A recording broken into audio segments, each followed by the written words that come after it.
श्री परमात्मने नमः। श्री रामचरितमानस बालकांड आगे। दोनों संत और असंत जगत में एक साथ पैदा होते हैं, पर एक साथ पैदा होने वाले कमल और जोंक की तरह उनके गुण अलग अलग होते हैं। कमल दर्शन और स्पर्श से सुख देता है, किंतु जोंक शरीर का स्पर्श पाते ही रक्त चूसने लगती है। साधु अमृत के समान मृत्यु रूपी संसार से उबारने वाला और असाधु मदिरा के समान मोह, प्रमाद और जड़ता उत्पन्न करने वाला है। दोनों को उत्पन्न करने वाला जगत रूपी अगाध समुद्र एक ही है। शास्त्रों में समुद्र मंथन से ही अमृत और मदिरा दोनों की उत्पत्ति बताई गई है। भले और बुरे अपनी अपनी करनी के अनुसार सुंदर यश और अपयश की संपत्ति पाते हैं।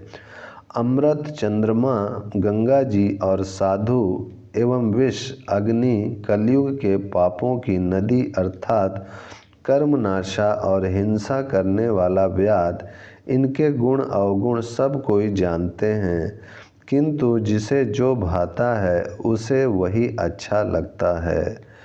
भला भलाई ही ग्रहण करता है और नीच नीचता को ही ग्रहण किए रहता है। अमृत की सराहना अमर करने में होती है और विष की मारने में।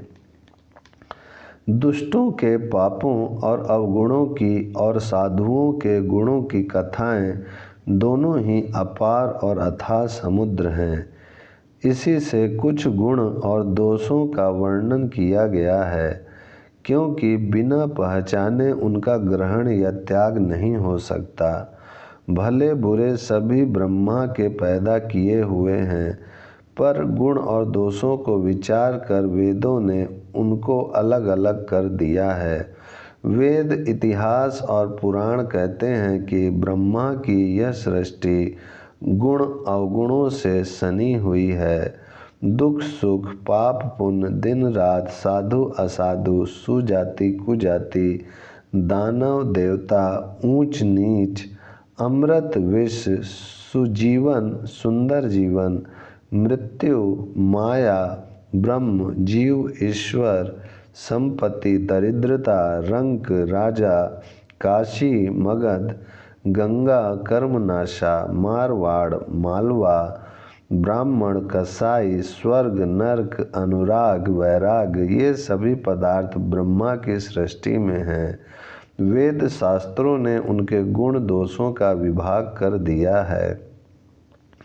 विधाता ने इस जड़ चेतन विश्व को गुण दोष में रचा है, किंतु संत रूपी हंस दोष रूपी जल को छोड़कर गुण रूपी दूध को ही ग्रहण करते हैं। विधाता जब इस प्रकार का हंस का सा विवेक देते हैं, तब दोषों को छोड़कर मन गुणों में अनुरक्त होता है। काल, स्वभाव और कर्म की प्रबलता से भले लोग साधु भी माया के वश में होकर कभी कभी भलाई से चूक जाते हैं। भगवान के भक्त जैसे उस चूक को सुधार लेते हैं और दुख दोषों को मिटाकर निर्मल यश देते हैं, वैसे ही दुष्ट भी कभी कभी उत्तम संग पाकर भलाई करते हैं, परंतु उनका कभी भंग न होने वाला मलिन स्वभाव नहीं मिटता। जो वेशधारी ठग है, उन्हें भी अच्छा साधु का सा वेश बनाए देखकर वेश के प्रताप से जगत पूजता है, परंतु एक न एक दिन वे चौड़े आ ही जाते हैं। अंत तक उनका कपट नहीं निभता। जैसे कालनेमी रावण और राहु का हाल हुआ। बुरा वेश बना लेने पर भी साधु का सम्मान ही होता है, जैसे जगत में जामवान और हनुमान जी का हुआ। बुरे संग से हानि और अच्छे संग से लाभ होता है। यह बात लोक और वेद में है और सभी लोग इसको जानते हैं। पवन के संग से धूल आकाश पर चढ़ जाती है और वही नीचे की ओर बहने वाले जल के संग से कीचड़ में मिल जाती है। साधु के घर के तोता मैना राम राम सुमिरते हैं और असाधु के घर के तोता मैना गिन गिन कर गालियाँ देते हैं। कुसंग के कारण धुआं कालिख कहलाता है, वही धुआं सुसंग से सुंदर स्याही होकर पुराण लिखने के काम में आता है, और वही धुआं जल अग्नि और पवन के संग से बादल होकर जगत को जीवन देने वाला बन जाता है।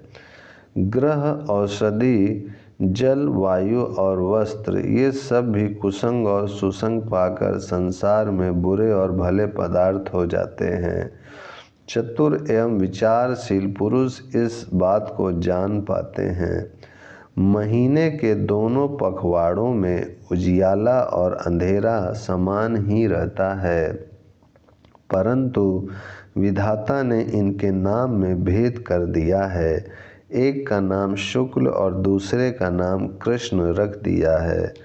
एक को चंद्रमा का बढ़ाने वाला और दूसरे को उसका घटाने वाला समझकर जगत ने एक को सुयश और दूसरे को अपयश दे दिया है। जगत में जितने जड़ और चेतन जीव हैं, सबको राम मैं जानकर मैं उन सब के चरण कमलों की सदा दोनों हाथ जोड़कर वंदना करता हूँ।